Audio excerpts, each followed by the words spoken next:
Friedrich Nietzsche. The name alone conjures something sharp, something dark, something dangerous. Many who've never read him assume they know him. They've heard secondhand phrases like, God is dead, will to power, he who fights with monsters. And so they imagine a man cloaked in resentment, a prophet of despair, a bitter, broken soul who hated the world and rotted in madness. But that picture is a lie. Because if you actually read Nietzsche, not the surface quotes but the heart of his philosophy, you don't find hatred, you find something wild, something luminous, something sacred. You find a man who was not bitter about life, but utterly obsessed with how beautiful it could be, even in suffering, even in madness, even in death. The hidden flame beneath the thunder. Nietzsche didn't preach destruction because he hated life. He preached destruction because he wanted life to be reborn. His critiques of morality, religion, and conformity were not the words of a man who wanted to burn everything down, but the words of a man who wanted to clear the ground for something better. He was not angry. He was fierce. Fierce in his love for life. So fierce that anything false, repressive, or small-minded had to be torn down in its presence. The first question is by no means whether we are satisfied with ourselves, but whether we are satisfied with anything at all. Nietzsche, the will to power. This is not bitterness. This is cosmic reverence. Nietzsche longed for one thing above all, a life so rich, so meaningful, so radiant with beauty, that you could look at it and say, yes. Yes to the suffering. Yes to the mistakes. Yes to the absurdity. Yes to the whole thing. He was a romantic of the highest order. He wrote in the voice of fire and lightning, but his essence, when you really listen, is one of the most imaginative, inquisitive, and sensitive spirits philosophy has ever seen. He was captivated by nature, by mountains, by article, by dancing, by becoming. He was not detached and analytical like so many of his peers. He was alive. Painfully, exquisitely, brutally alive. And that life didn't fit into neat categories. It broke them open. He didn't seek comfort. He sought clarity. He didn't want numbness. He wanted truth, even if it hurt. Because to Nietzsche, pain was not the enemy of joy. It was the precondition for it.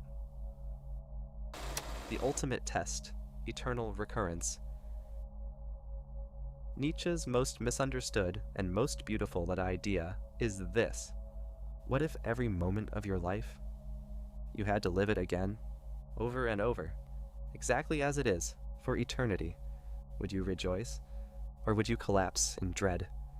This is the test of the eternal recurrence, and it reveals the heart of Nietzsche's philosophy, not as cynical, but as sacred, because only a soul deeply in love with life would ask such a question. It's not meant to depress you. It's meant to wake you up, to make you reflect. Am I living a life I'd be willing to repeat? Am I acting in a way I'd be proud to relive? Not just once, but forever? Suppose that we said yes to a single moment, Nietzsche writes, then we have not only said yes to ourselves, but to the whole of existence. That is one of the most powerful and life-affirming statements ever written. Nietzsche's joy was found in the wild. Nietzsche wasn't drawn to the polished rooms of universities. He was drawn to the open air, the jagged peaks, the alpine silence. He wrote some of his most profound works while walking through the mountains of Sils Maria in Switzerland. No lectures, no crowds, just wind, sky, and thought. Sit as little as possible, he wrote. Do not believe any idea that was not born in the open air and of free movement. This isn't the philosophy of a man locked in bitterness. This is a man attuned to the pulse of the earth, a soul whose vitality came from being in nature, not removed from it. Where others found answers in books, Nietzsche found them under his feet. He revered the natural world not as a resource, but as a mirror of human potential. He saw mountains not just as rocks, but as symbols of the self. To climb one, he believed, was to embrace your most difficult truth, that growth hurts, but nothing is more beautiful than becoming. The artist's heart, inside the philosopher. Nietzsche wasn't a dry academic. He was an artist. His writing was strange, wild, intoxicating. He didn't explain. He danced. He didn't argue. He declared. Even his most chaotic work, Thus Spoke Zarathustra, is less a philosophical treatise than it is a mythic opera, a parable for the soul. He once said, "We have art in order not to perish from the truth, because the truth, when unfiltered, is overwhelming. It crushes, it disorients, it reveals how small we are, but through music, poetry, image, movement, we can transmute it." Nietzsche knew this. He loved music deeply. Wagner, at first. Then later, more distant, quieter forms. He said that without music, life would be a mistake. And that's not bitterness, that's worship. Become who you are, a philosophy of becoming. One of Nietzsche's most powerful affirmations is this: become who you are. It sounds simple, but it's not. Because to become who you are, you must shed everything that's not truly yours. You must disappoint the world. You must walk alone. You must face your shadows. That's not resentment. That's courage. Nietzsche saw identity not as fixed, but as fluid. He saw life not as a test to pass, but as a canvas to paint on. You weren't born with a self. You were born with the opportunity to sculpt one, and you could sculpt it out of suffering, out of passion, out of contradiction and fire and failure and love. To Nietzsche, your imperfections weren't flaws, they were fuel. One must still have chaos in oneself to be able to give birth to a dancing star. The fire beneath his rage was always love. Yes, Nietzsche raged against institutions. He tore into Christianity, morality, politics. But not because he hated people, because he believed in them. He believed they were capable of more, of higher joys, deeper truths, wilder beauty. But they were squandering it on comfort, on safety, on systems that killed the soul and tamed the spirit. He wasn't a destroyer. He was a midwife for the soul. The secret of reaping the greatest fruitfulness and the greatest enjoyment from life, he wrote, is to live dangerously, to risk, to leap, to burn for what calls you. This is not bitterness. This is romantic bravery. He didn't just love life, he demanded we love it too. Nietzsche didn't want you to settle. He didn't want you to dull your edge. He didn't want you to bow to anyone else's truth. He wanted you to fall in love with life. All of it, even the pain, especially the pain, because it's in the fire that you find what can't be burned. And that fire lives in you. It always has. The next time someone says Nietzsche was bitter, remember this: he was one of the only philosophers who had the audacity to affirm life, not in spite of suffering, but because of it. That's not resentment. That's transcendence. Nietzsche's most beautiful passages. People remember the thunder in Nietzsche's writing, but they forget the sunlight that followed it. Here are just a few of his most life-affirming, soul-awakening words, each one a doorway into the sacred flame at the center of his thought. Live so that you may desire to live again.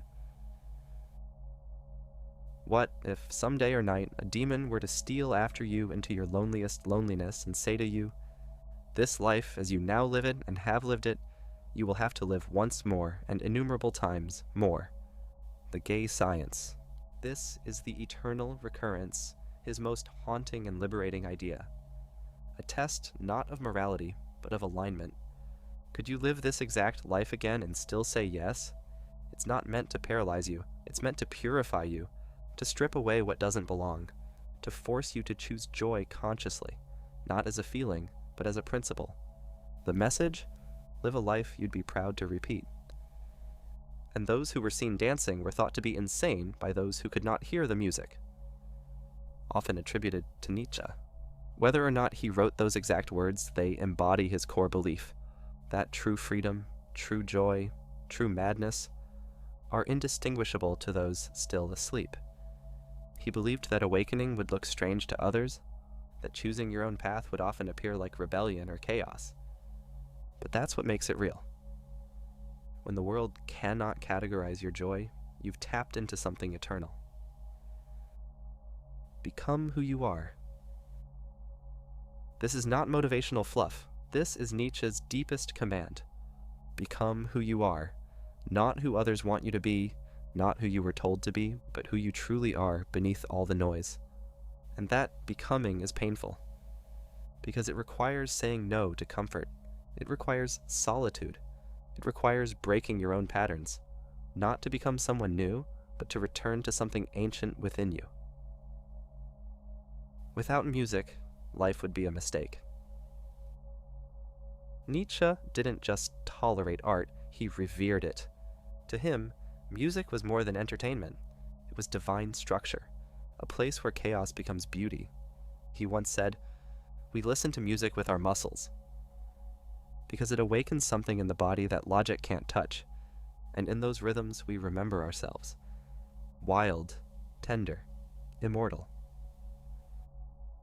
One must give value to their existence by behaving as if one's very existence were a work of art. This is one of Nietzsche's most profound insights. You don't live life, you create it. And like any artist, you will suffer. You will destroy and rebuild. You will obsess over details no one else sees. But it's worth it. Because one day, when the strokes are right, when the pieces fit, you'll step back, look at your life, and see a masterpiece. Eternal recurrence.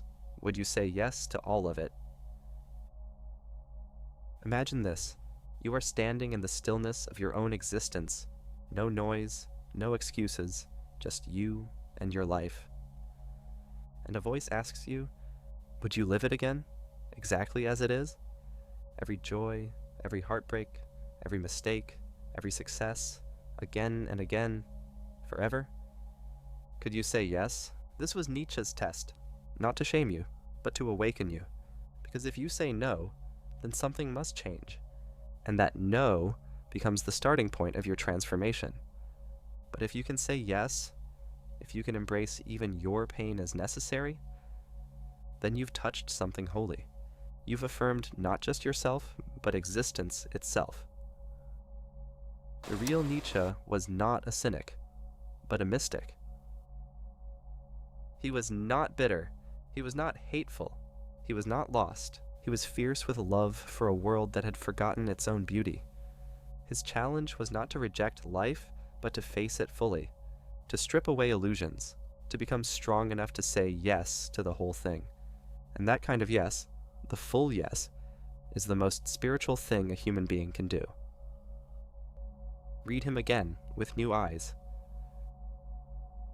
So if you've only ever heard of Nietzsche through sound bites, through other people's cynicism, through memes about monsters and madness, read him again, not as a philosopher, but as a mystic, as a poet, as a man who walked alone not because he hated humanity, but because he loved it too much to lie to it.